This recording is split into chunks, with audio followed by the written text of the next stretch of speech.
Every subregion saw year-over-year gains except Southern Maryland and the Maryland Eastern Shore. It's Friday, September 12th, 2025.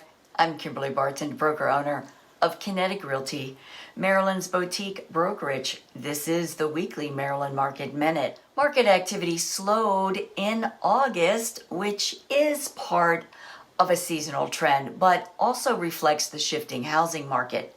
New inventory to the market. This report rose to 2,863 units at a median $435,000 list price.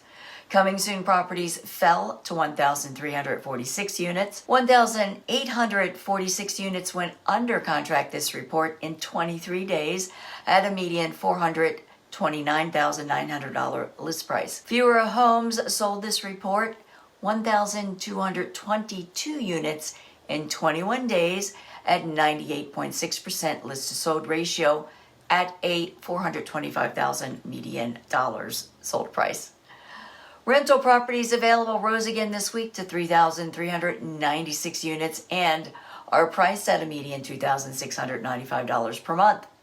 Got questions about your specific circumstances? Give me a call and let's talk.